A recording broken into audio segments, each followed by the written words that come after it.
So we were looking at the blessings in the new covenant. కాబట్టి మనం కొత్త నిబంధనలోని ఆశీర్వాదాల గురించి మనం చూస్తూ ఉన్నాం. Last week we saw one of the greatest blessings in the new covenant which they never had in the old covenant is the presence of the Holy Spirit with us. గత వారం మనం పాత నిబంధనలో వారు కలిగి లేని ఆశీర్వాదం మనం కొత్త నిబంధనలో కలిగి ఉన్న పరిశుద్ధాత్మ యొక్క సన్నిధి అనే దాని గురించి మనం చూసాం. Now there is another unique blessing in the new covenant. ఇప్పుడు కొత్త నిబంధనలో ఇంకో ప్రత్యేకమైన ఆశీర్వాదం కూడా ఉంది, which was not present in the old covenant. అది పాత నిబంధనలో లేదు. And that is a very simple thing which many of us may be surprised. అది చాలా సామాన్యమైన విషయం, మనలో అనేక మంది దాని గురించి విన్న తర్వాత ఆశ్చర్యపోతాం మేము. That is a good family life. అదేంటంటే మంచి కుటుంబ జీవితం. That is a unique blessing in the new covenant which was absent in the old covenant. ఇది కొత్త నిబంధనలోని ఒక ప్రత్యేకమైన ఆశీర్వాదం, అది పాత నిబంధనలో లేదు. There was a promise which the Lord gave in the last verse of the last book in the Old Testament. పాత నిబంధనలోని చివరి పుస్తకంలో చివరి వచనంలో దేవుడు ఒక మాటని చెప్పాడు. That is almost like the bridge from the old covenant to the new covenant. You have to stand on that and then only you can enter the new covenant, something like that. అది ఎలా ఉందంటే పాత నిబంధనకి కొత్త నిబంధనకి మధ్య ఉన్న ఒక వంతెన లాగా ఉంది, మనం దాని గుండా వెళ్తేనే మనం ప్రవేశించగలం. That is in Malachi chapter 4 verse 5-6. Can you read that, brother, please? అది ఎక్కడ ఉందంటే మలాకి 4వ అధ్యాయం 6వ వచనం. నేను వచ్చి దేశమును శపించకుండునట్లు అతడు తండ్రుల హృదయములను పిల్లల తట్టును, పిల్లల హృదయములను తండ్రుల తట్టును త్రిప్పును.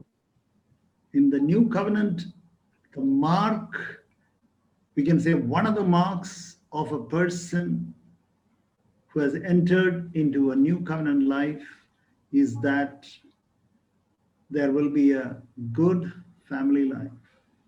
క్రొత్త నిబంధనలోనికి ఒక వ్యక్తి ప్రవేశించాడు అని చెప్పడానికి ఉండే ఒక గుర్తు ఏమిటంటే అతడు ఒక మంచి కుటుంబ జీవితాన్ని కలిగి ఉంటాడు. And it says here in verse 6, 6వ వచనంలో ఇక్కడ ఈ విధంగా చెప్పబడింది. He will restore the hearts of the fathers to the children and the hearts of the children to their fathers. అతడు తండ్రుల హృదయములను పిల్లల తట్టును, పిల్లల హృదయములను తండ్రుల తట్టును త్రిప్పుతాడు.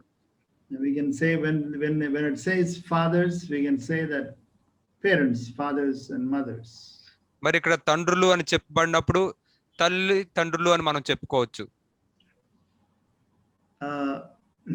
That is, if you are a new covenant father, అంటే నువ్వు ఒక కొత్త నిబంధన తండ్రి అయినట్లయితే God will work in such a way that your heart will be restored to your children.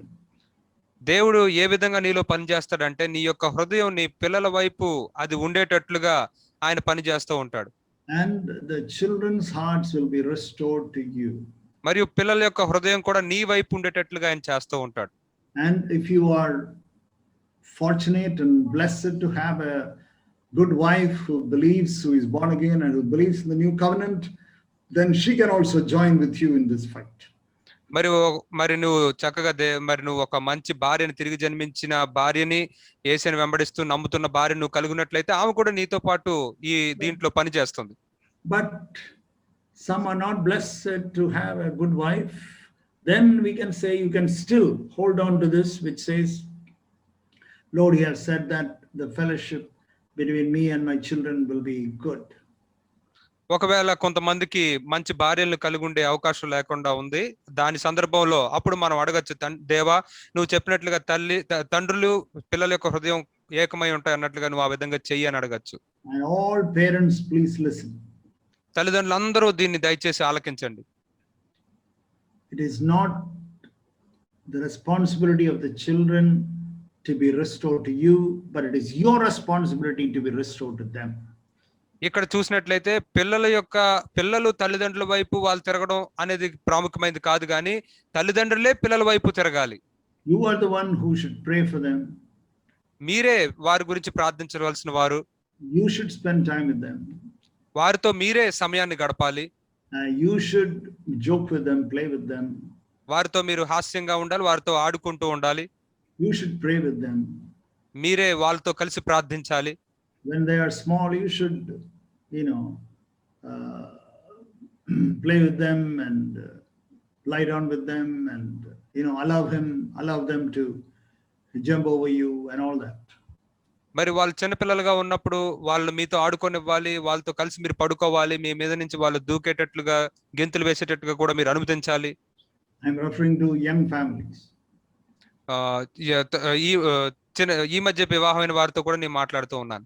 So you find that, in other words, somehow or the other, you should take the initiative to build a fellowship between you and your children. ఇక్కడ ఏంటి మనం చూస్తున్నామంటే, ఏదో ఒకలాగా నువ్వు నీకు నీ పిల్లలకి మధ్య ఆ యొక్క సహవాసం కట్టబడేటట్లుగా నువ్వే ముందు అడుగు వేయాలి. You can't say that my children are like that and or I'm very busy, I have no time, I'm busy making money. లేదా మరి నా పిల్లలు అలాంటి వారు కాదు, నేనేమో చాలా తీరిక లేకుండా ఉన్నాను, డబ్బును సంపాదించే విషయంలో తీరిక లేకుండా ఉన్నాను నువ్వు అంటే. And they will grow by themselves. వాళ్ళంతట వాళ్ళే పెరిగిపోతారులే. They will grow and they will grow with the church and they will grow with the Sunday school, they will grow with their friends. వాళ్ళు స్వాభావికంగానే పెరిగిపోతారు, సంఘంతో పెరిగిపోతారు, సండే స్కూల్ తో పెరిగిపోతారు, వాళ్ళ స్నేహితులతో పాటుగా పెరిగిపోతారు. And youth meetings are there and youth fellowship is there, they will grow there. మరి యవనస్తుల కూడికలు, యవనస్తుల సహవాసాలు ఉంటూ ఉన్నాయి, అక్కడ కూడా వాళ్ళతో పాటు పెరిగిపోతారులే. And the elders and the youth leaders and the Sunday school teachers will take care of that. మరి సంఘ పెద్దలు, మరి యవనస్తులు నడిపించే నాయకులు లేకపోతే సండే స్కూల్ టీచర్లు వాళ్ళే చూసుకుంటారులే వాళ్ళని. No brother, no sister, don't say like that. లేదు సహోదరుడా, లేదు సహోదరి, ఆ విధంగా మీరు అనొద్దు. It is the responsibility of the father and the mother. ఇది తండ్రి యొక్క బాధ్యత. Mainly the responsibility of the fathers. ప్రాముఖ్యంగా తండ్రుల యొక్క బాధ్యత. We find, I want to first of all show some Old Testament good people who did not have a family life. మొదటగా నేను పాత నిబంధనలోని మంచి వ్యక్తులు ఎవరైతే వారు కుటుంబ జీవితాన్ని కలిగి లేకుండా ఉన్నారో వారిని మీకు నేను చూపించాలనుకుంటున్నాను. For example, it says in Jeremiah chapter 15 verse 1. ఉదాహరణకి ఇర్మియా 15 అధ్యాయం 1వ వచనాన్ని మనం చూస్తే, Yeah. What does it say? 15 అధ్యాయం 1వ వచనం ఏం చెప్తుంది? అప్పుడు యెహోవా నాకు ఇలాగు సెలవిచ్చెను, మోషేయు సమూయేలును నా ఎదుట నిలవబడినను ఈ ప్రజలను అంగీకరించుటకు నాకు మనస్సుండదు, నా సన్నిధిని నుండకుండా వారిని వెళ్ళగొట్టుము. See, Lord is commenting about the names of two great prophets in the Old Testament, Moses and Samuel together. పాత నిబంధనలోని గొప్ప ప్రవక్తలైన ఇద్దరిని కలిపి ఇక్కడ దేవుడు మెచ్చుకుంటూ ఉన్నాడు, మోషే సమూయేలు. So what a great people they were. కాబట్టి వాళ్ళు ఎంత గొప్ప వ్యక్తులుగా ఉన్నారో. That is what I wanted to show. అదే నేను మీకు చూపించాలనుకుంటున్నాను. But it says in 1 Samuel chapter 2. కానీ మొదటి సమూయేలు 8వ అధ్యాయం chapter 8 brother. Chapter 8. 1 Samuel chapter 8 it says. కానీ మొదటి సమూయేలు 8వ అధ్యాయంలో ఏ విధంగా ఉంది? Verse 1. 1వ వచనము, సమూయేలు వృద్ధుడైనప్పుడు తన కుమారులను ఇశ్రాయేలీయుల మీద న్యాయాధిపతులుగా నియమించెను. See that? చూసారా దాన్ని? The first mistake that Samuel made. సమూయేలు చేసిన మొదటి పొరపాటు. He was partial to his children. తన పిల్లల పట్ల అతడు పక్షపాతం కలిగి ఉన్నాడు. Are you partial to your children that by pushing them to have some responsibility in the church? మీ పిల్లల పట్ల మీరు పక్షపాతం కలిగి ఉండే సంఘంలో ఏదో బాధ్యతను కలిగి ఉండేటట్లుగా ముందుకు తోస్తూ ఉన్నారా? Children will understand that. పిల్లలు దాన్ని అర్థం చేసుకుంటారు. They will never respect you. వాళ్ళు ఎన్నడూ మిమ్మల్ని గౌరవించరు. Don't think that they will love you more. వాళ్ళు మిమ్మల్ని ఎక్కువగా ప్రేమిస్తారు అని అనుకోవద్దు. They will understand your hypocrisy. మీ యొక్క వేషధారణను వారు అర్థం చేసుకుంటారు. Okay. What happened? Verse 3. మరి ఏం జరిగింది అక్కడ? 3వ వచనం, వీరు బెర్షెబాలో న్యాయాధిపతులుగా ఉండిరి, అతని కుమారులు అతని ప్రవర్తనను అనుసరింపక ధనాపేక్షలై లంచములు పుచ్చుకొని న్యాయమును త్రిప్పివేయగా. See that they went out to dishonest gain and took bribes and perverted justice. వాళ్ళు చూసినట్లయితే ధనాపేక్షలే లంచాలు పుచ్చుకుని న్యాయాన్ని త్రిప్పివేశారు. Great prophet in the Old Testament. పాత నిబంధనలోని గొప్ప ప్రవక్త. Do you know the reason? దీనికి కారణం ఏంటో మీకు తెలుసా? Chapter 7 we read in verse 16 and 17. 7వ అధ్యాయం 16-17 వచనంలో మనం చదువుతాం. Yeah. ఏటేటా అతడు బేతేలునకును గిల్గాలునకును మిస్పాకును తిరుగుచు ఆ స్థలముల యందు ఇజ్రాయేలీలకు న్యాయము తీర్చుచు వచ్చెను. మరియు అతని ఇల్లు రామాలో నుండినందున అచ్చటికి తిరిగి వచ్చి అచ్చట కూడాను న్యాయము తీర్చుచుండెను. మరియు అతడు అక్కడ యెహోవాకు ఒక బలిపీఠం కట్టెను. He was so busy in the ministry. అతడు పరిచర్యలో ఎంతో తీరిక లేకుండా ఉన్నాడు. Beloved brothers, beloved sisters, do not be busy in your ministry at the expense of your family, your children. ప్రియ సహోదరులారా, ప్రియ సహోదరులారా, మీ యొక్క కుటుంబ జీవితాన్ని, మీ పిల్లల జీవితాన్ని మీరు వెలగా పెట్టి మీరు పరిచర్యలో ఉండొద్దు. You want to say, I want to serve God, I want to serve God, I want to travel here, I want to travel here. నేను దేవుని సేవించాలి, ఎక్కడికక్కడికి నేను ప్రయాణం చేస్తూ ఉండాలని నువ్వు అనొద్దు అలాగా. I'm going for that meeting, I'm going for this meeting, and you have no time with your children. నేను ఆ కూడికి వెళ్తున్నాను, ఈ కూడికి వెళ్తున్నాను అని చెప్తూ నీ పిల్లలకి నీకు సమయం గడపడానికి లేదా? So you are going for many meetings, but your children are having no meetings at home. నువ్వు అనేక కూడికలకు వెళ్తూ ఉన్నావు కానీ నీ పిల్లలకు మాత్రం ఇంట్లో ఏ కూడికలు ఉండట్లేదు. We read about another priest in 1 Samuel chapter 2. ఇంకొక యాజకుని గురించి కూడా మనం చూస్తాం. 1 సమూయేలు 2వ అధ్యాయంలో. He was a priest. ఎవరా యాజకుడు? We all know. మనందరికి తెలుసు. In chapter 2 verse 11 and 12. Can you read that, brother, please? 2వ అధ్యాయం 11-12 వచనాల్లో. తరువాత ఎల్కానా రామాలోని తన ఇంటికి వెళ్ళిపోయెను. అయితే ఆ బాలుడు యాజకుడైన ఏలీ ఎదుట యెహోవాకు పరిచర్య చేయుచుండెను. ఏలీ కుమారులు యెహోవాను ఎరిగిన వారై మిక్కిలి దుర్మార్గులై ఉండిరి. They were worthless men, they did not know the Lord. యెహోవాను ఎరగని వారై మిక్కిలి దుర్మార్గులై ఉండిరి. He never rebuked them, he never corrected them. ఆయన ఎన్నడూ వారిని గద్దించలేదు, వారిని సరిచేయలేదు. He never asked them, never corrected them, never rebuked them for all the sins that they were committing when they are growing up, small children. వాళ్ళు చిన్నపిల్లలుగా ఉంటూ వాళ్ళు ఎదుగుతూ ఉన్నప్పుడు వాళ్ళు చేస్తున్న ప్రతి పాప నిమిత్తం వారిని గద్దించలేదు, వారిని సరిచేయలేదు అతడు. As a father, he never used his authority, he never exercised his authority. ఒక తండ్రిగా తన యొక్క అధికారాన్ని అతడు ఎన్నడూ వినియోగించలేదు. He just allowed children to grow up. You know, maybe he left to the other leaders, youth leaders or Sunday school teachers, or you know, he just left them. అతడు దాన్ని పట్టించుకోకుండా అతడు కేవలం వారిని అలా వదిలివేసాడేమో. యవనస్తులు నడిపించే కూడికలు నడిపించే వ్యక్తికో సండే స్కూల్ వాళ్ళకు వదిలివేసాడేమో. We read of another big man in the Old Testament. పాత నిబంధనలో ఇంకొక పెద్ద వ్యక్తి గురించి కూడా మనం చూస్తాం. In Exodus chapter 4. నిర్గమాకాండం 4వ అధ్యాయంలో. We know that story in Exodus chapter 4 verse 26 about Moses. నిర్గమాకాండం 4వ అధ్యాయం 26వ వచనంలోని మోషే గురించిన కథ మనకు తెలుసు.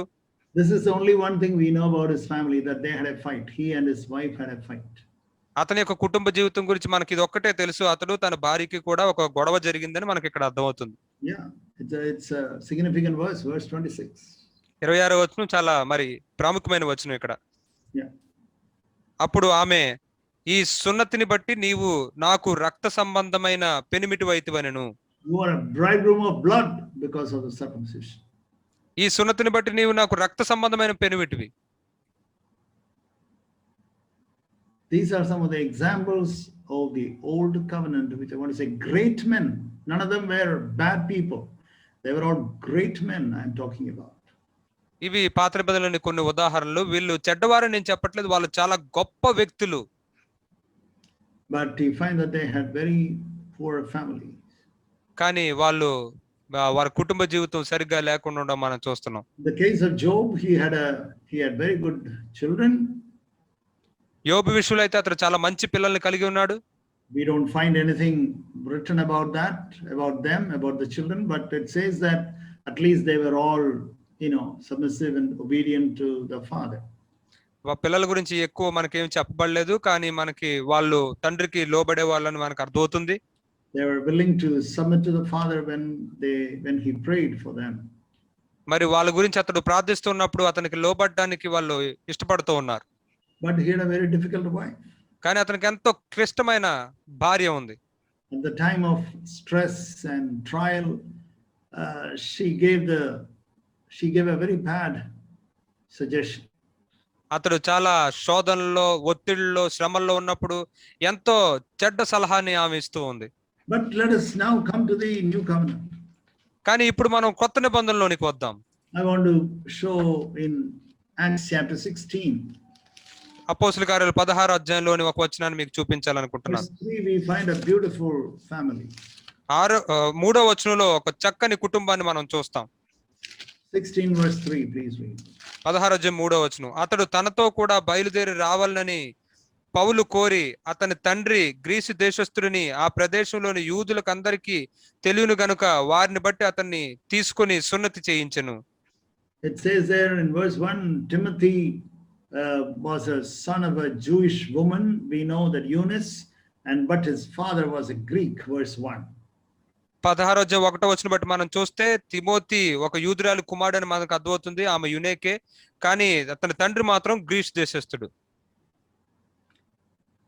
Maybe that when she was a young girl, she did not listen to her parents, but she went and went to some wrong love affair and married an unbeliever, a Greek businessman. She got married, and later on, she would have been born again, repented and born again. మరి ఆమె యవనస్తురాలుగా ఉన్నప్పుడు తల్లిదండ్రులు ఇచ్చిన సలహాని వాటిని పట్టించుకోకుండా ఆమె ఒక ధనవంతుడు, మరి వేరే దేశానికి చెందిన ఒక గ్రీకు దేశస్థుడిని ఆమె ప్రేమించి పెళ్లి చేసుకుని ఉండొచ్చు. ఆ తర్వాత ఆమె మరి పశ్చాత్తాపడి మారు మనసు పొంది ఉండుండొచ్చు. It is true that she made a mistake. అవును, ఆమె తప్పు చేసింది అనేది నిజమే. But when she realized her mistake, she repented wholeheartedly.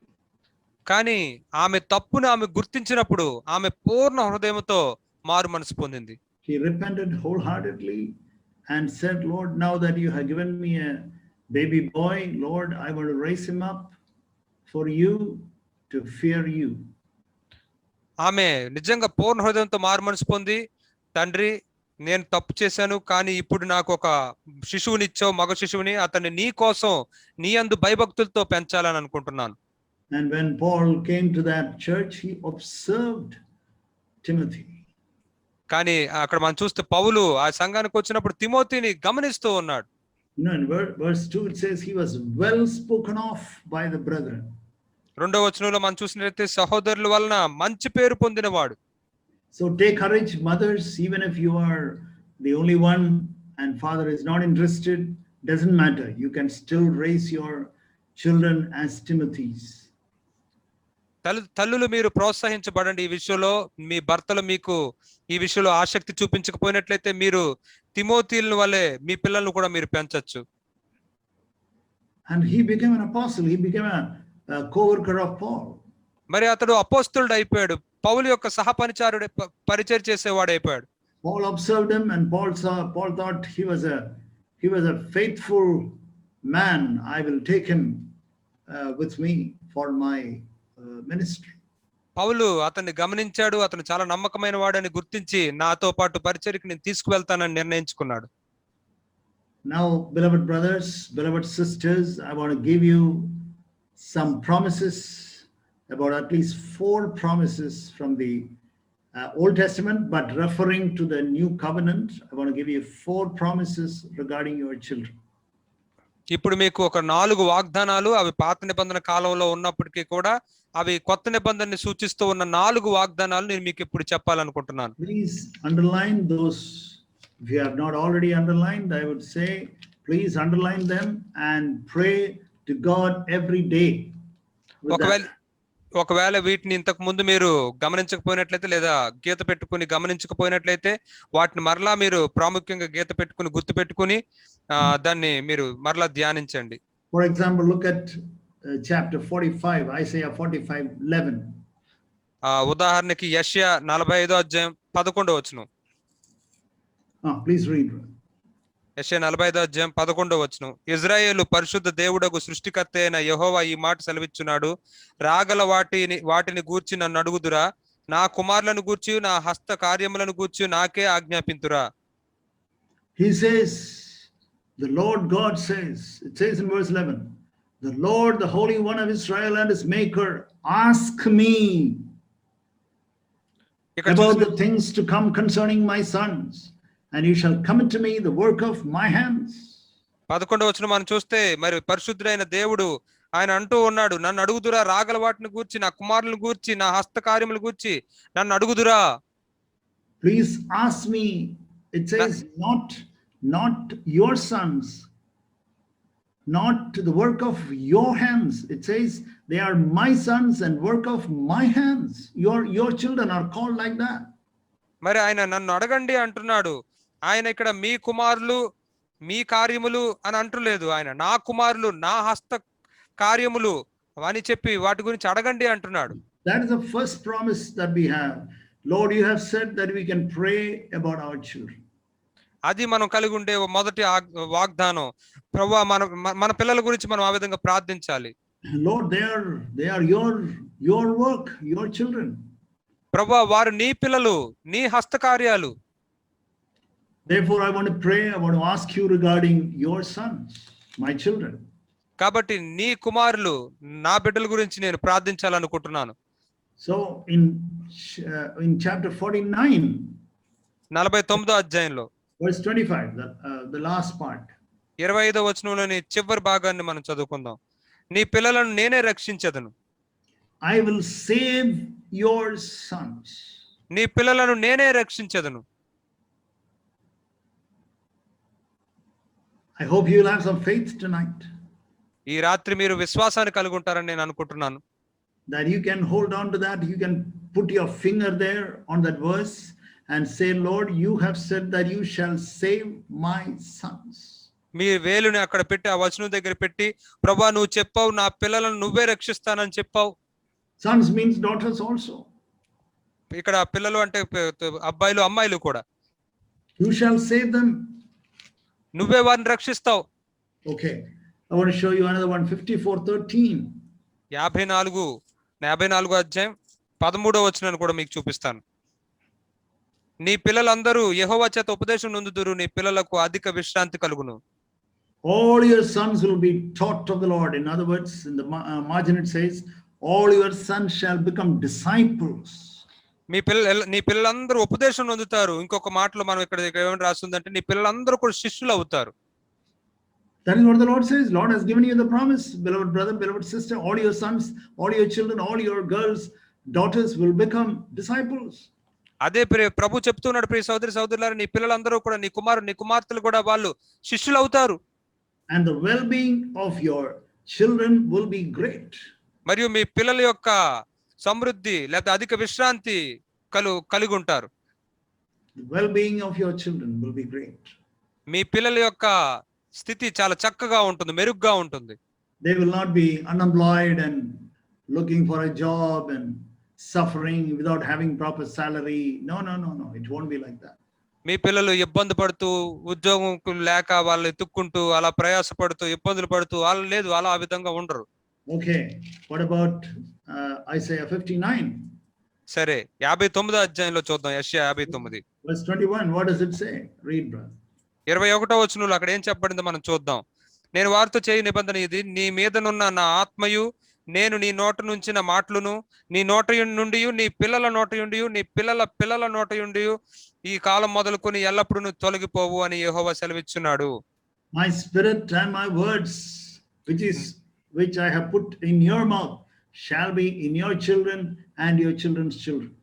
నా ఆత్మయు నీ నోట నుంచిన నా మాటలను నీ నోటను నీ పిల్లల నోటను కూడా అవి ఉంటాయి. Do you have faith tonight? ఈ రాత్రి మీకు విశ్వాసం ఉందా?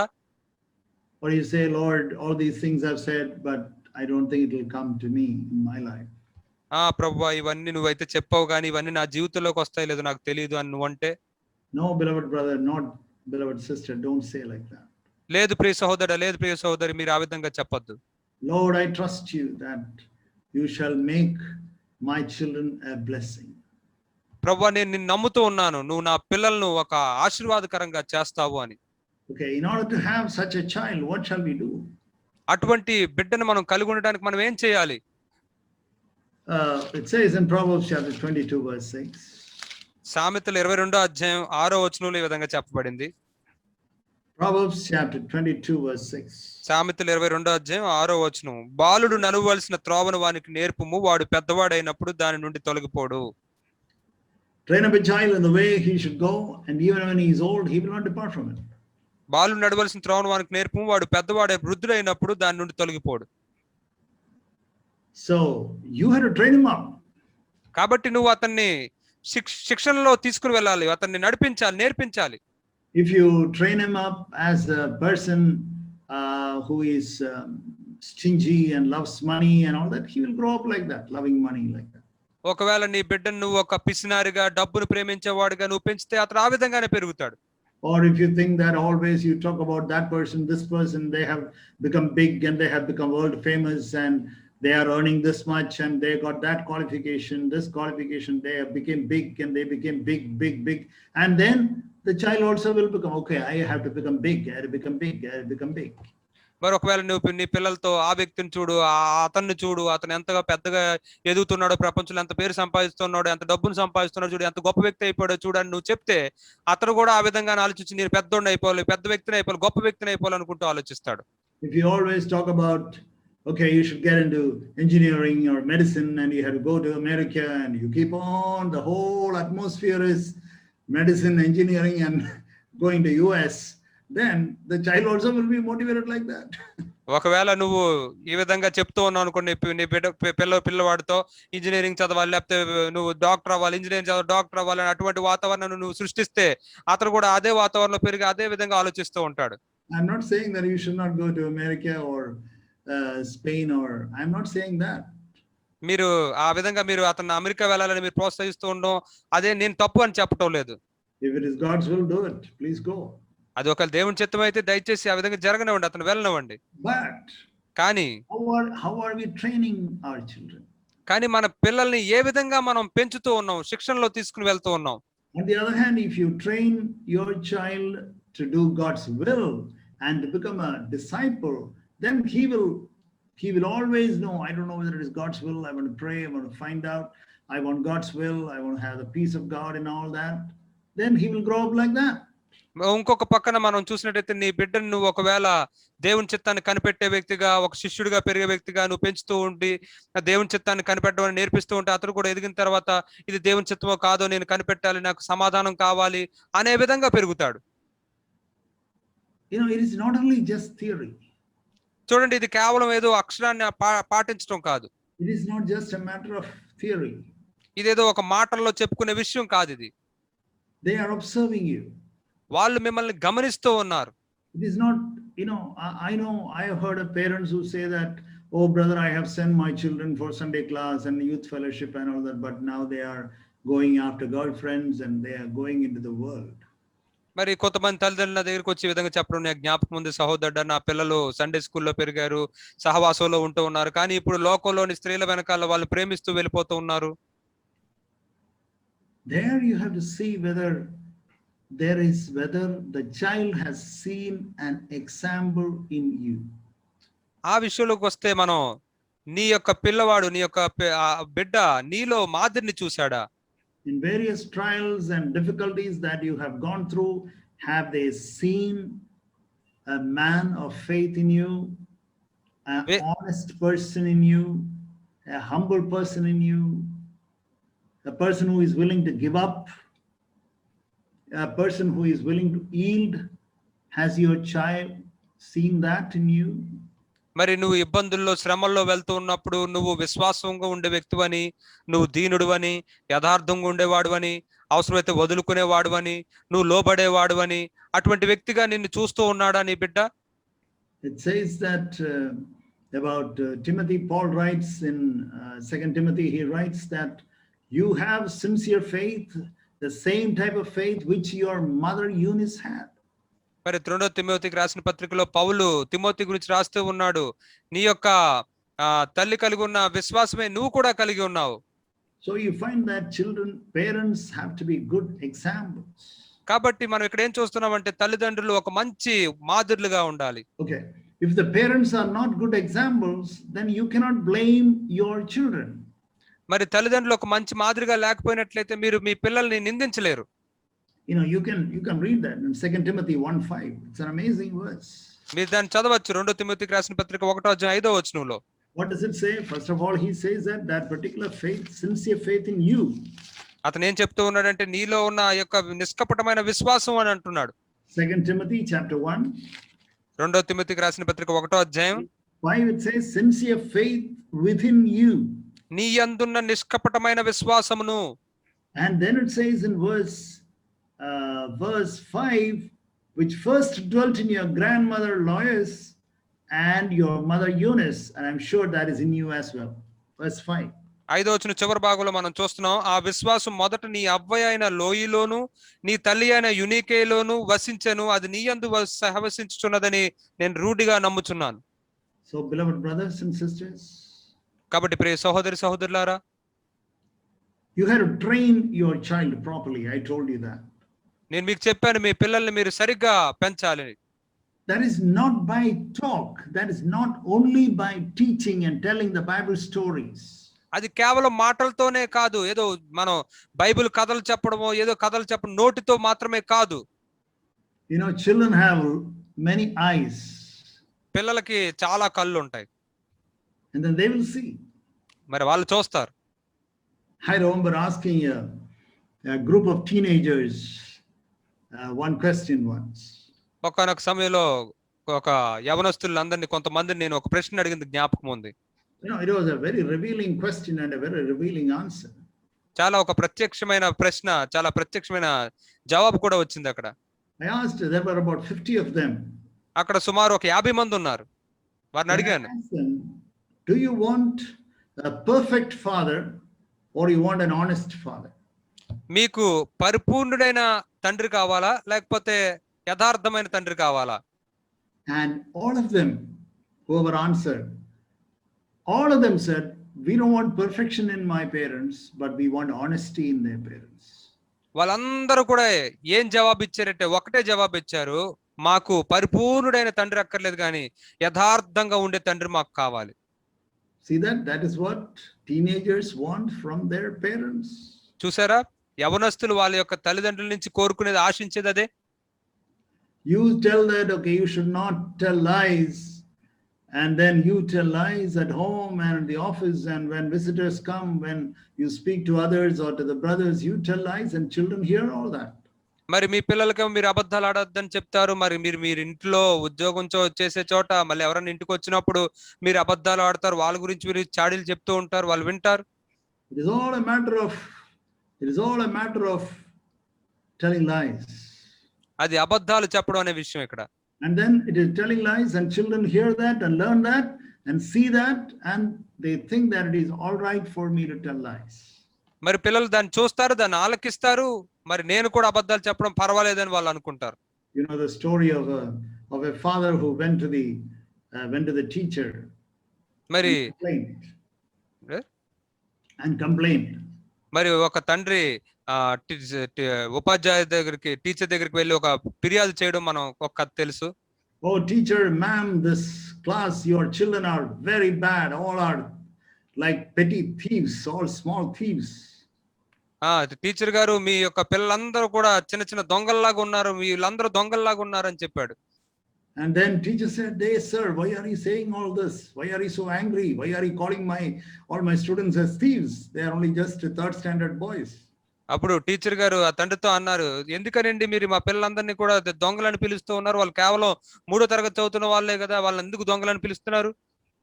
One of them, then he said, one of your classmates, one of your students have stolen my child's towel. మీ యొక్క పిల్లల్లోని ఒకడు నా పిల్లవాడి యొక్క టవల్ ని దొంగలించాడు. And then he said, what is the color? అప్పుడు దాని రంగు ఏంటని అడిగారు. And the father said, it is white color. అప్పుడు తండ్రి అన్నాడు, అది తెల్ల రంగు అని చెప్పాడు. The teacher said, it's very very difficult to find out which is. Everybody brings white color. మరి అది అప్పుడు దాన్ని కనిపెట్టడం చాలా కష్టం, ఎందుకంటే అందరూ కూడా తెల్ల టవలే పట్టుకొస్తారు. Then the father said one thing. అప్పుడు తండ్రి ఒక విషయాన్ని చెప్పాడు.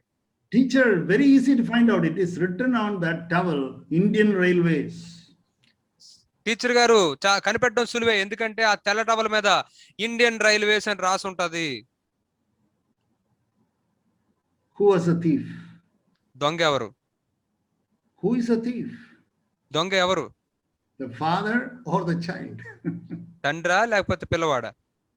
The father has stolen that towel from the railway cabin or from somewhere. Maybe he's working there, or maybe he was traveling,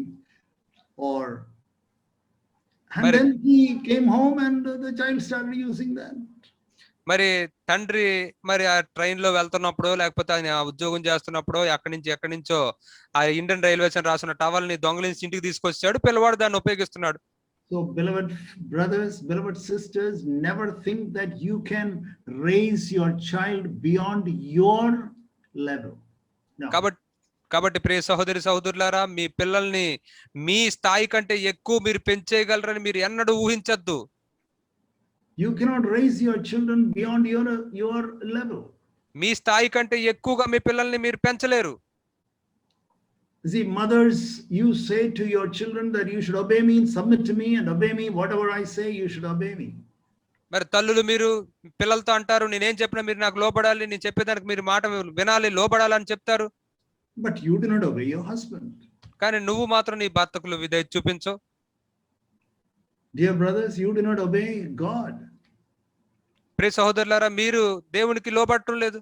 You do not obey the God appointed authorities over you in the working place, in the church and wherever. పనిచేసే చోట, సంఘంలో, ఎక్కడైనా సరే దేవుడు మీ పైన ఉంచిన అధికారాలకు మీరు లోబడటం లేదు.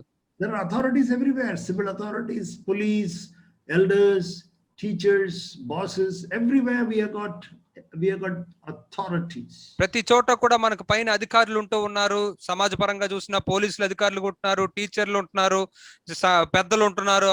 అధికారం మనం కలిగి ఉంటున్నాం. And then if you do not submit to them and obey them, how do you expect your children to obey you? మరి మీరు ఆ అధికారులకి లోబడకుండా విధేయత చూపించకుండా ఉంటే మీ పిల్లలు మీకు విధేయత చూపించాలని మీరు ఎలా ఆశించగలరు? What am I trying to tell you? నేను మీకేం చెప్పడానికి ప్రయత్నిస్తున్నాను? It is all a matter of practical example in your daily life which your children observe in you, father and mother. ఇదేమిటంటే మీ పిల్లలు మీ దైనందిన ప్రతిరోజు యొక్క జీవితంలో వాళ్ళు మీరు ఎలాగ ప్రవర్తిస్తూ ఉన్నారు, మీ మాదిరిని వాళ్ళు గమనిస్తూ ఉంటారు. Now I want to go with the next few minutes. I want to talk about husband-wife relationship. ఇంకా తర్వాత కొద్ది నిమిషాలు నేను భార్యాభర్తల యొక్క సంబంధం గురించి మాట్లాడతాను. It says there in 1 Corinthians chapter 11. మొదటి కొరింథీయులకు రాసిన పత్రిక 11వ అధ్యాయంలో ఈ విధంగా చెప్పబడింది. Corinthians chapter 11 verse 3 it says. మొదటి కొరింథీయులకు రాసిన పత్రిక 11వ అధ్యాయం 3వ వచనం ఈ విధంగా చెప్పబడింది. That woman, the head of the woman is the man.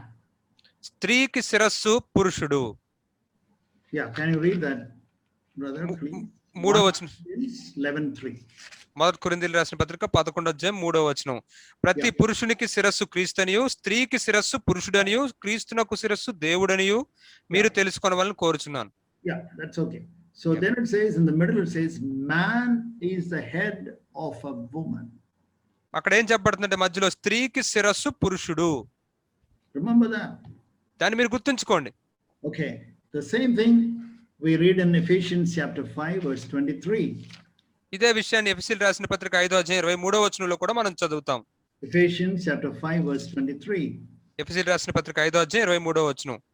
What is it? క్రీస్తు సంఘమునకు శిరస్సై ఉన్న లాగున పురుషుడు భార్యకు శిరస్సై ఉన్నాడు. Husband is the head of the wife. భర్త భార్యకు శిరస్సై ఉన్నాడు. Husband is the head of the wife. భర్త భార్యకు శిరస్సై ఉన్నాడు. You know, many people misunderstand this word head. అనేక మంది ఈ శిరస్సు అనే పదాన్ని తప్పుగా అర్థం చేసుకుంటున్నారు. You know, sometimes, husbands, they think that, do you know who is the head? I am the head. You better listen to me and obey me. కొన్నిసార్లు భర్తలు ఏమంటున్నారంటే, మరి శిరస్సు అంటే ఏంటో తెలుసా? నేనే శిరస్సు, నువ్వు నాకు విధేయత చూపించాలి అని అంటారు. You know, it says, verse 23, it says, he himself being as Christ also is the head of the church. మరి అక్కడ 23వ వచనంలో ఇంకా ఏం చెప్పబడింది అంటే క్రీస్తు సంఘమునకు శిరస్సు అయి ఉన్నలాగున అని చెప్పబడింది. Is Christ like that to us? క్రీస్తు మన విషయంలో అలా ఉన్నాడా? So head means head of the body or head of the body of Christ. శిరస్సు అంటే శరీరం యొక్క శిరస్సు, క్రీస్తు శరీరం యొక్క శిరస్సు. So you have got your head here. నీ శిరస్సు ఇక్కడ ఉంది నీకు. So you are the head like that. మరి నువ్వు కూడా ఆ విధంగానే శిరస్సు అయి ఉన్నావు. In your home you are the head. నీ యొక్క గృహంలో నువ్వే శిరస్సువి. That means all the parts of your body obeys the head. అంటే దాని అర్థం నీ యొక్క దేహంలోని మిగతా అవయవాలన్నీ కూడా శిరస్సుకు లోబడుతూ ఉంటాయి. When the head says to the right hand, please raise your right hand, and the right hand is raised. మరి శిరస్సు కుడి చేత్తో నీ చేతిని పైకెత్తు అని చెప్పినప్పుడు కుడి చెయ్యి ఎత్తుతుంది. In other words, there is an intimate relationship between each of these parts to the head. మరొక మాటలో మనం చెప్పుకున్నట్లయితే ఈ అవయవాలన్నిటికీ కూడా శిరస్సుతో చాలా సన్నిహితమైన సంబంధం ఉంటుంది. But that will happen only if the head is sensitive to the needs of the parts of the body. అది ఎప్పుడు జరుగుతుందంటే ఈ శిరస్సు ఈ శరీరం యొక్క మిగతా అవయవాలన్నిటి విషయమై కూడా సున్నితంగా స్పందించే విధంగా ఉంటేనే జరుగుతుంది. If there is a mosquito biting on my left hand, నా యొక్క ఎడం చేతి మీద ఒక దోమ కుడుతూ ఉంటే immediately the message goes to the head. వెంటనే దాని యొక్క వర్తమానం శిరస్సుకు వెళ్ళిపోతుంది.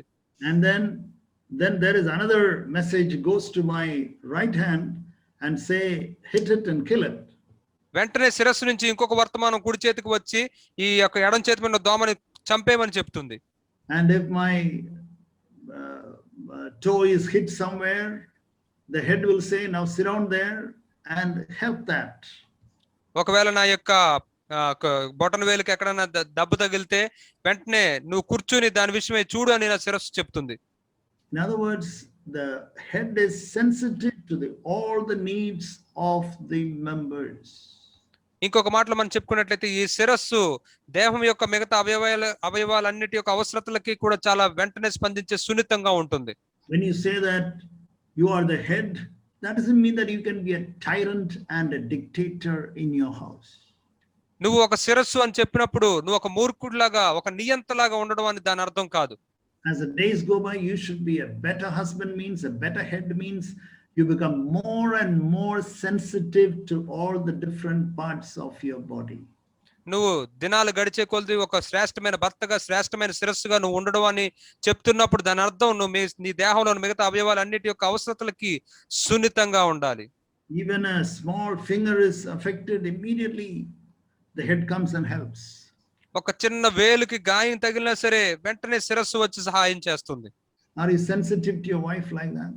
నీ భార్య పట్ల నువ్వు ఆ విధంగా సున్నితంగా ఉన్నావా? Are you sensitive to your wife like that? నీ భార్య పట్ల నువ్వు ఆ విధంగా సున్నితంగా ఉన్నావా? What is her need right now? ఆమె యొక్క అవసరం ఇప్పుడు ఏమై ఉంది? Did I hurt her in any way? ఏదో ఒక విధానంలో నేను ఆమెను గాయపరిచానా? She was struggling so much.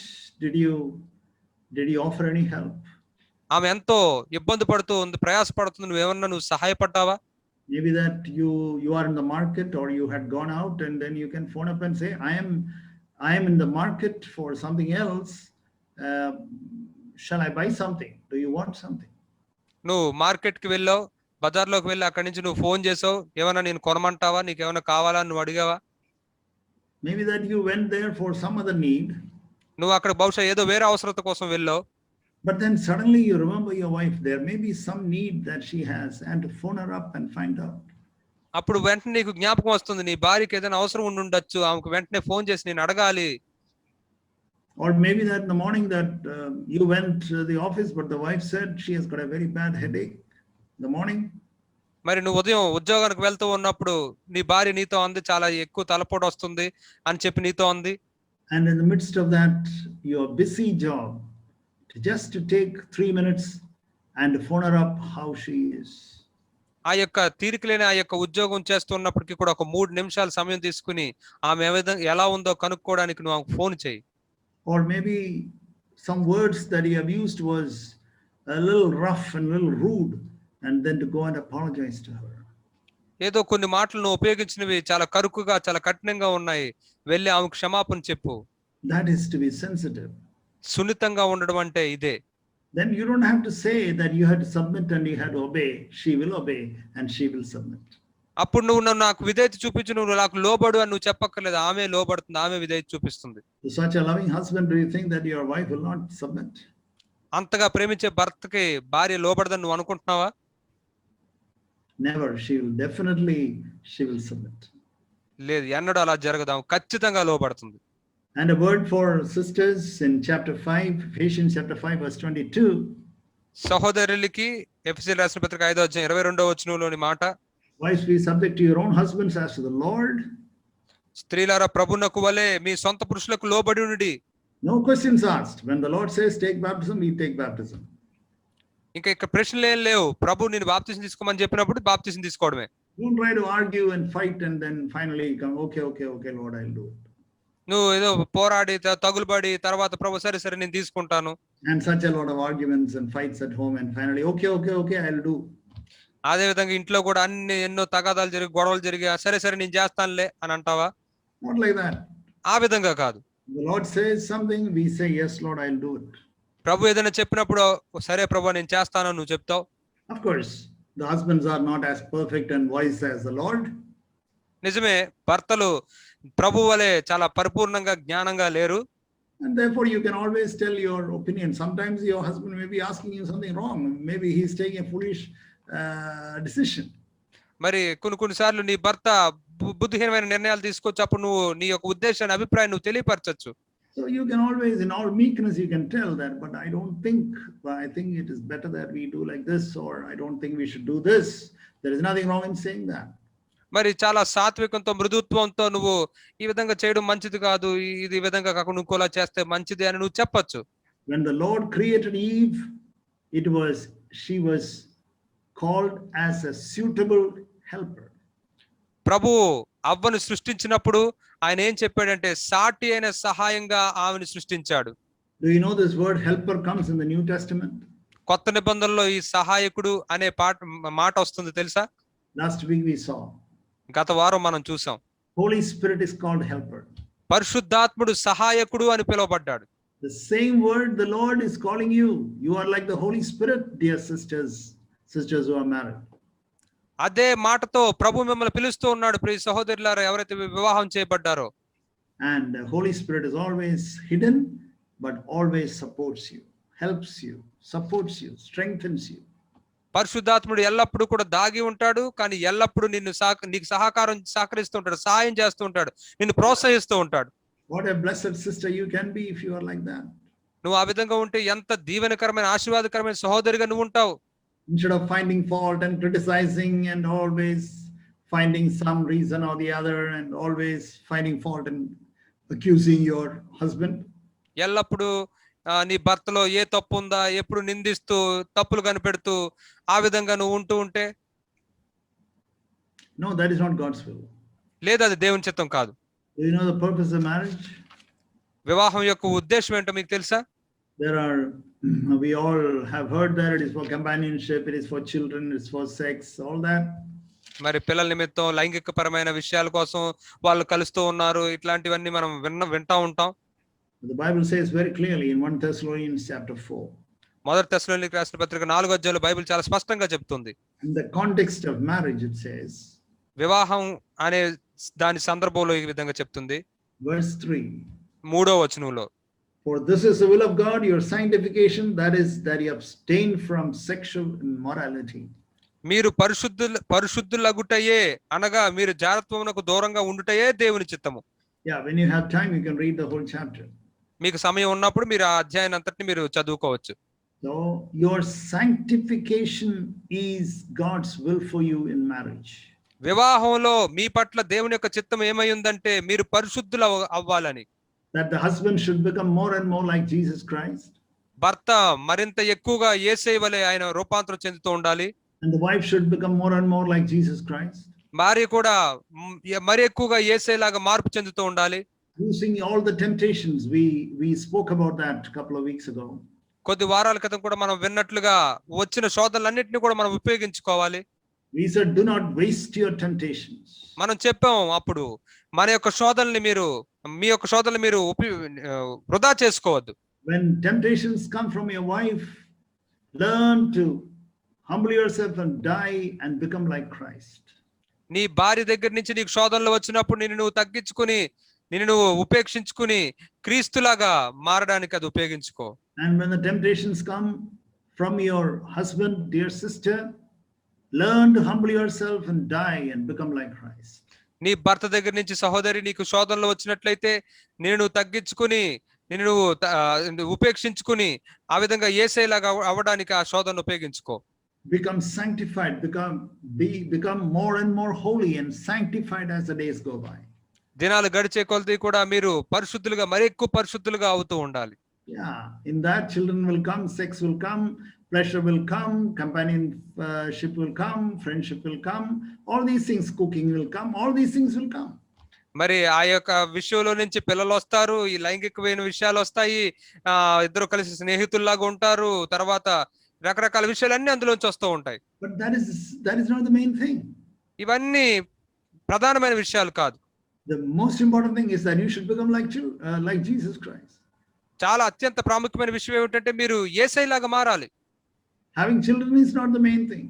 పిల్లల్ని కలిగి ఉండడం అనేది ప్రాథమికమైన విషయం కాదు. Even if you do not have any children, you can become like Jesus Christ. That is the most important thing. మీరు పిల్లల్ని కలిగి లేకపోయినప్పటికీ కూడా మీరు యేసయ్యలాగా అవ్వగలరు. అది చాలా ప్రాముఖ్యమైన విషయం. The one purpose, beloved brother, beloved sister, is that you may become like Jesus Christ through the trials and the temptations of family life. కాబట్టి ప్రియ సోదరి సోదరులారా, కుటుంబ జీవితంలో వచ్చే ఈ యొక్క శ్రమలు శోధనల ద్వారా మీరు మరి ఎక్కువగా మీరు యేసయ్యలాగా అవ్వగలరు. What is the second purpose of marriage? వివాహం యొక్క రెండో ఉద్దేశం ఏమిటి?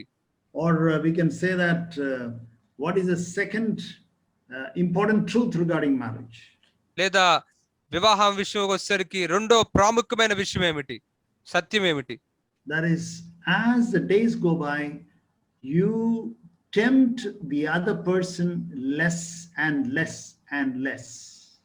దినాలు గడిచే కొలది నువ్వు వేరే వ్యక్తిని నువ్వు చాలా తక్కువగా శోధిస్తూ అలా తక్కువ అవుతూ ఉండాలి. In James chapter 1 verse 13 we read. యాకోబు రాసిన పత్రిక 1:13 మనం ఏం చదువుతామంటే, the second part it says, God cannot be tempted by evil and he himself does not tempt anyone. ఆయన ఎవరిని శోధింపుడు గనుక ఎవడైనా నేను దేవుని చేత శోధించబడుచున్నానని అనకూడదు. The Lord does not tempt anyone. దేవుడు ఎవ్వరిని శోధించడు. Does not tempt anyone. దేవుడు ఎవ్వరిని శోధించడు. Do you know that today the Lord does not tempt anyone? ఈ దినాన్ని నువ్వు అది ఎరిగి ఉన్నావా? దేవుడు ఎవ్వరిని శోధించడు. What is our calling? మన యొక్క పిలుపు ఏమిటి? To become like Jesus Christ more and more. మరింత ఎక్కువగా యేసుక్రీస్తులాగా అవ్వాలనేది మన పిలుపు. That means I will tempt my wife lesser and lesser and lesser. అంటే నేను నా భార్యని శోధించే విషయంలో చాలా తక్కువగా తగ్గిపోతూ ఉంటాను. And my wife will tempt me lesser and lesser and lesser. మరియు నా భార్య నన్ను శోధించే విషయంలో ఆమె కూడా తగ్గిపోతూ చాలా తక్కువ శోధిస్తూ తగ్గిపోతూ ఉంటుంది. Tempt to sin. పాపం చేసే విధంగా శోధించడం గురించి. Tempt to sin. పాపం చేసే విధంగా శోధించడం. You will give less opportunities for your partner to sin. అంటే నీ యొక్క భాగస్వామికి పాపం చేయడానికి చాలా తక్కువ అవకాశాలు నువ్వు ఇస్తున్నావు. You know that if you speak like this, your wife will get upset. నీకు తెలుసు నువ్వు ఈ విధంగా మాట్లాడితే నీ భార్య మనసు కలతపడుతుందని. Then what you should do? అప్పుడు నువ్వేం చేయాలి? If you are becoming like Christ, నువ్వు ఒకవేళ క్రీస్తులాగా అవుతూ ఉన్న వ్యక్తివైతే, Lord, I will not say anything about that subject at all to my wife, because if I speak, she will become upset. ప్రభువా, నేను ఈ విషయానికి సంబంధించి ఏ మాట నేను నా భార్యతో మాట్లాడను, ఎందుకంటే నేను ఆ విధంగా మాట్లాడితే ఆమె మనసు బాధపడుతుంది. Lord, if I do like this, my husband will become upset. ప్రభువా, నేను ఈ విధంగా చేస్తే నా భర్త బాధపడతాడు. Okay, and then let me don't do that. కాబట్టి నేను ఆ విషయాన్ని చేయను. You know, there are wives who tempt the husbands like this. మరి భార్యలు భర్తల్ని ఈ విధంగా శోధిస్తూ ఉంటారు. Oh, we had to buy that, we had to buy this, that person has got a new washing machine, therefore we also have to buy a new washing machine. మనం ఇది కొనుక్కోవాలి, మనం అది కొనుక్కోవాలి, ఆ వ్యక్తికి ఒక కొత్త వాషింగ్ మిషన్ కొనుక్కున్నాడు, మనం కూడా కొనుక్కోవాలి అంటారు. Oh, that sister bought a new refrigerator, 330 liters, the new one. మరి ఆ సహోదరుడు ఆ సహోదరి 330 లీటర్ల రిఫ్రిజిరేటర్ కొనుక్కున్నారు కొత్తది. That husband could afford. కానీ వాళ్ళు దాని విషయం డబ్బులు పెట్టుకోగలరు. But your husband cannot. కానీ నీ భర్త అంత డబ్బు చెల్లించలేడు. Then your husband cannot spend that much money now. మరి నీ భర్త ఇప్పుడు అంత డబ్బుని ఖర్చు పెట్టలేడు. But you keep on harassing, you keep on harassing, buy that, buy that. కానీ నువ్వేమో అది కొను అని చెప్పి అతన్ని వేధిస్తూనే ఉంటున్నావు. And then finally the poor husband will say, fed up, okay, I'll buy some or the other, I'll borrow some money from somebody and I'll buy. అప్పుడు ఆ పాపం అప్పుడు ఆ భర్త ఇంకేం చేయాలో తెలియక ఎక్కడి నుంచో డబ్బులు తెచ్చి నేను కొద్దిగా అది కొనేస్తానులే అని చెప్పి తను తలబొట్టుకుంటాడు. See that? This is called tempting your husband. చూసారా, ఇదే భర్తని శోధించడం అంటే. You know that your wife doesn't like you to speak about her mother or her father. మీకు తెలుసు మీ భార్యకి ఆమె యొక్క తండ్రి గురించి కానీ తల్లి గురించి కానీ మాట్లాడడం ఇష్టం లేదు. Maybe you had some problem with her father or with her mother. బహుశా నువ్వు ఆమె యొక్క తల్లి చేతో తండ్రి చేతో నీకేదో ఇబ్బంది ఉంది. Then why do you want to speak about that, brother? మరి దాని గురించి నువ్వు ఎందుకు మాట్లాడాలి అసలు సహోదరుడా? No need. Don't talk about that. అవసరం లేదు, దాని గురించి మాట్లాడొద్దు. And don't tease one another about something that happened, some foolishness your husband would have done or your wife would have done. Don't quote that and try to make him feel small and humiliated. మరి మీరు మీ భర్తను గాని భార్యను గాని ఎప్పుడో చేసిన ఒక బుద్ధిహీనమైన పనిని జ్ఞాపకం చేస్తూ వాళ్ళని మీరు కించపరచొద్దు, అవమానపరచొద్దు, తక్కువగా చేయొద్దు. Or don't compare. For example, this is one big mistake that many wives do, including sisters. మరి ఇంకొక పొరపాటు సహోదరులు చేసేది ఏంటంటే దయచేసి మీరు పోల్చొద్దు. సంఘంలో ఉన్న సహోదరులు కూడా they compare the salary of their husband with the salary of another brother in the church. సంఘంలోని వేరే సహోదరు యొక్క జీతంతో వారి యొక్క భర్తల యొక్క జీతాన్ని వాళ్ళు పోలుస్తూ ఉంటారు. Oh, do you know how much that brother is earning? ఆ సహోదరుడు ఎంత సంపాదిస్తున్నాడో నీకు తెలుసా? You are earning only 10,000. నువ్వేమో కేవలం 10,000 సంపాదిస్తున్నావు. He is earning 15,000. ఆయన 15,000 సంపాదిస్తున్నాడు. Do you think your husband will be happy? నీ భర్త సంతోషంగా ఉంటాడని నువ్వు అనుకుంటున్నావా? Do you think that husband will be excited about that? దాని విషయమై నీ భర్త ఏమైనా పరవశించిపోతాడు అనుకుంటున్నావా?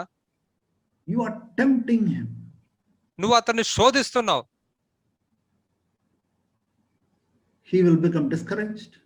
అతడు నిరుత్సాహపడతాడు. He'll become angry at you. నీ మీద కోప్పడతాడు. He'll become jealous about that brother. ఆ సహోదరుడి విషయమై తను ఎంతో అసూయ పడతాడు. He will curse his past or maybe his own parents. తన యొక్క గతాన్నో లేకపోతే తన సొంత తల్లిదండ్రులను అతను శపిస్తాడు. What all your one statement, how many sins he fell? నీ ఒక్క మాట చేత అతను ఎన్ని పాపాల్లో పడిపోయాడు. 4 sins he fell. 4 పాపాల్లో అతను పడిపోయాడు. Who is the cause? దీనికి కారణం ఎవరు? You are the cause. నువ్వే. Beloved sisters, don't do like that. ప్రియ సహోదరులారా, ఆ విధంగా చేయొద్దు. If he is a godly man, he will humble himself and he will receive grace and he will keep himself happy. అతడు ఒక దైవికమైన వ్యక్తి అయితే తను తగ్గించుకొని తన కృపను పొందుకుని తాను ఎప్పుడు సంతోషంగా ఉంచుకుంటాడు. But on the other hand, if he is also struggling, but it is not right on your part to tempt your husband. కానీ అతడు ఎంతో ప్రయాసపడుతున్న వ్యక్తి అయితే నువ్వు అతన్ని శోధించడం నువ్వు చేసే పని మంచిది కాదు. Remember, all these things are being seen by your children. గుర్తుంచుకోండి, ఇవన్నీ కూడా మీ పిల్లలు గమనిస్తూ ఉంటారు. So finally, in closing, I want to show you one more verse about children. చివరిగా నేను ముగింపులో పిల్లల గురించి ఇంకొక వచనాన్ని మీకు చూపిస్తాను. Psalm 37. కీర్తనలు 37 అధ్యాయం verse 26. కీర్తనలు 37 అధ్యాయం 26వ వచనం. 37:26. Can you read that? 37 అధ్యాయం 26వ వచనం చదువుకుందాం. దినమెల్లా వారు దయాళురై అప్పు ఇచ్చుచుందురు, వారి సంతానపు వారు ఆశీర్వదింపబడుదురు. His descendants are a blessing. వారి యొక్క సంతానం వారు దీవించబడతారు, ఆశీర్వదించబడతారు. See that? దాన్ని చూడండి. All day long, he is gracious. That means the husband, the parents are gracious and he gives, and that means he yields, he humbles himself, and he is gracious and kind and merciful to other people. ఈ దినమెల్లా వారు దయాళులు అంటే భర్తలు వాళ్ళు తమను తాము తగ్గించుకుని ఎంతో కృపాసహితంగా వాళ్ళు ఇతరులకు సహాయం చేసే వాళ్ళుగా ఉంటారు. This is what I said about the example. ఇదే నేను ఉదాహరణ గురించి, మాదిరిగా ఉండడం గురించి నేను చెప్పింది. Then it says your children, your descendants, your generation will be a blessing. అప్పుడు ఇక్కడ ఏం చెప్పబడుతుందంటే నీ యొక్క పిల్లలు, నీ సంతానం వాళ్ళు ఆశీర్వాదకరంగా ఉంటారు. So beloved brothers, this is the new covenant blessing that we have, to have a blessed family. కాబట్టి ప్రియ సోదర సోదరులు, కొత్త నిబంధనలోని ఆశీర్వాదం ఇదే, ఒక ఆశీర్వదించబడిన కుటుంబాన్ని మనం కలిగి ఉండొచ్చు. It all depends on the father and the mother. ఇదంతా కూడా తల్లి తండ్రి మీద ఆధారపడి ఉంది. So what shall we do? కాబట్టి మనం ఏం చేయాలి? Oh brother, we have all failed. We don't have such a family and we have failed in our family. ఓ సహోదరుడా, మేమందరం ఓడిపోయాం, అటువంటి కుటుంబ జీవితాన్ని మేము కలిగి లేము, ఓడిపోయాము. Oh, we have failed in our family. మా కుటుంబ జీవితంలో మేము ఓడిపోయాం. My children are rebellious. నా పిల్లలు ఎంతో తిరుగుబాటు చేసే వాళ్ళుగా ఉన్నారు. I don't have such a good family life as you have said. మీరు చెప్పినట్లుగా అంత మంచి కుటుంబ జీవితాన్ని నేను కలిగి లేను. There is no word of condemnation in the church. సంఘంలో శిక్షా విధి కలిగించే మాట ఏమీ లేదు. God is a loving father. దేవుడు ప్రేమించే తండ్రి. If you are honest. నువ్వు యథార్థంగా ఉంటే. If you are honest. నువ్వు యథార్థంగా ఉంటే. One of the first sessions I was saying that honesty is walking in the light. మొదటి సెషన్ లో నేను చెప్పాను, యథార్థత అంటే వెలుగులో నడవటం అని. So today walk in the light and be honest. కాబట్టి ఈ దినాన మీరు వెలుగులో నడిచి మీరు యథార్థంగా ఉండండి. And come to the Father. తండ్రి దగ్గరికి రండి. Dear Lord, I have heard about the blessing, the tremendous blessing that you have given to us in the new covenant. ప్రభువా, మేము విన్నాం, నువ్వు కొత్త నిబంధనలో మాకు ఇచ్చిన అత్యద్భుతమైన గొప్ప ఆశీర్వాదాల గురించి మేము విన్నాం.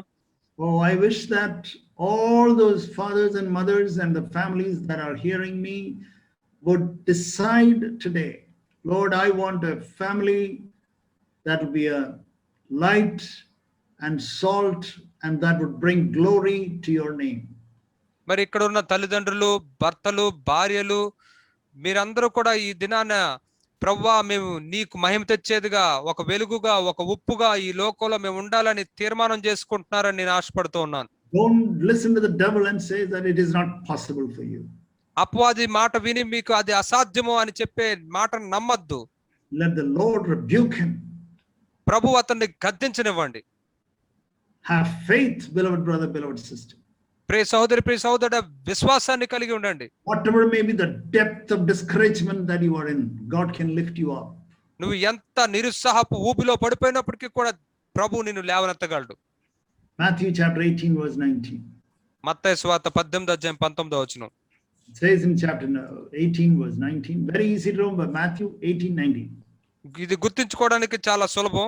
మత్తయి సువార్త 18:19. Never forget that. ఎన్నడూ దీన్ని మర్చిపోవద్దు. I say to you, if two of you agree on earth about anything that they may ask, it shall be done for them by my Father who is in heaven. మీలో ఇద్దరు తాము వేడుకొని దేని గురించి అయినను భూమి మీద ఏకీపించినట్లా అది పరలోకమందున నా తండ్రి వలన వారికి దొరుకునని మీతో చెప్పుచున్నాను. It says three things, it says there. అక్కడ 3 విషయాలు చెప్పబడ్డాయి. Number one, మొదటిది, you should agree. మీరు ఏకీభవించాలి. Father and mother should agree. తండ్రి తల్లి ఇద్దరు కూడా ఏకీభవించాలి. If father and mother doesn't agree, you find another brother or another sister. ఒకవేళ తండ్రి తల్లి కూడా ఇద్దరు ఏకీభించకపోయినట్లయితే వేరే సహోదరుని మీరు కలుసుకోండి. That your husband is not cooperative, try to get another sister and pray both of you. ఒకవేళ నీ భర్త నీకు సహకరించపోయినట్లయితే సహోదరి, నువ్వు వేరే సహోదరుని కనుగొని ఆమెతో నువ్వు ఏకీభవించు. Dear brother, if you cannot find your wife cooperating with you, get another brother and pray. ప్రియ సహోదరుడు, నీ భార్య నీకు సహకరించకపోయినట్లయితే వేరే సహోదరుని నువ్వు కనుగొని అతనితో ఏకీభవించి ప్రార్థించు. Agree on earth about anything that they may ask. భూమి మీద వారు దేని గురించి ఏకీభించి అడిగితే two of you agree మీలో ఇద్దరు ఏకీభవిస్తే, then it says, secondly, it says, it shall be done. రెండవదిగా ఇక్కడ ఏం చెప్పబడిందంటే అది అనుగ్రహించబడుతుంది, దొరుకుతుంది. And then it says, ఆ తర్వాత ఏం చెప్పబడిందంటే it shall be done by whom? By my Father in heaven. అది ఎవరి చేత ఎవరి దగ్గర నుంచి దొరుకుతుంది? అది పరలోకమందు నా తండ్రి చేత అది మీకు దొరుకుతుంది. So both of you agree, మీ ఇద్దరు ఏకీభవిస్తే it shall be done అది మీకు దొరుకుతుంది by my Father. నా తండ్రి వలన. Remember that. దీన్ని జ్ఞాపకం ఉంచుకోండి, Claim that promise. ఆ వాగ్దానాన్ని చేపట్టుకోండి. Tonight, I'm going to pray like that with my wife or with my husband or with another brother, with another sister. ఈ రాత్రి నేను ఆ విధంగా నా భర్తతో లేదా నా భార్యతో లేదా వేరే సహోదరితో నేను ఆ విధంగా ప్రార్థించబోతున్నాను. Or tomorrow, or we'll fix up an appointment and we'll pray and we will apologize and we will have a good conscience and we will come. ఈ రేపు ఎప్పుడైనా సరే ఒక సమయాన్ని కేటాయించుకొని క్షమాపణ అడుక్కొని ఏకీభవించి ప్రార్థిస్తాము. But Peter was a very smart man. కానీ పేతురు చాలా చురుగ్గా ఆలోచించే వ్యక్తి, తెలివైనవాడు. And immediately he said, two of you should agree and pray. Immediately he had a question. ఇద్దరు ఏకీవించి ప్రార్థించాలని చెప్పినప్పుడు వెంటనే అతనికి ఒక ప్రశ్న వచ్చింది. Immediately. వెంటనే ప్రశ్న వచ్చింది. Verse 21. 21వ వచనంలో. Then Peter came and said, Lord, how many times my brother sinned against me and I should forgive? ప్రభువా, నా సహోదరుడు నా ఎడల తప్పుదం చేస్తే నేను ఎన్నిసార్లు అతను క్షమించాలి? This is the problem for agreeing. ఏకీభవించడానికి వచ్చే సమస్య, ఇబ్బంది ఇదే. How many, Lord, how can I forgive my wife? How can I agree? Because I have not forgiven my wife. I have not forgiven my husband. నా భార్యని నేను ఎలా క్షమించగలను? ఎలాగ నేను ఆమెతో ఏకీభవించగలను? నా భార్యని ఇంకా క్షమించలేదు, నా భర్తని ఇంకా నేను క్షమించలేదు. Forgive. క్షమించండి. Forgive one another. ఒకరినొకరు క్షమించుకోండి. Have a good conscience. మంచి మనసాక్షిని కలిగి ఉండండి. Come together. ఇద్దరు ఏకీభవించి కలిసి రండి. Pray. ప్రార్థించండి. Together. ఇద్దరు కలిసి. The Father in heaven shall hear that. పరలోకమందున్న తండ్రి దాన్ని ఆలకిస్తాడు. And shall be done for you. మరియు అది మీకు దొరుకుతుంది. Amen. Amen. Father, we thank you. Father, we praise you, Lord, for this blessed time. తండ్రి, మీ కృతజ్ఞత చెల్లిస్తున్నాం. ఈ సమయాన్ని బట్టి, మంచి ఆశీర్వాదకరమైన సమయాన్ని బట్టి ని స్తుతిస్తూ ఉన్నాం. Father, we pray that you would encourage each of the brothers and sisters who have heard this word. తండ్రి, ఈ మాట ఆలకించిన ప్రతి సహోదరుని మీరు ప్రోత్సహిస్తారని మేము వేడుకుంటున్నాం. Lord, nobody should lose this blessing which you have given to us in the new covenant. కొత్త నిబంధనలు నువ్వు మాకు ఇచ్చి ఉన్న ఈ యొక్క ఆశీర్వాదాన్ని, ఈ వాగ్దానాన్ని మేము ఎవరు కూడా పోగొట్టుకోకూడదు. Thank you, Father. వందనాలు తండ్రి. You will do it. నువ్వు చేస్తావు. In the name of Jesus alone we pray. యేసు నామములో మాత్రమే మేము ప్రార్థిస్తున్నాం. Amen. ఆమేన్.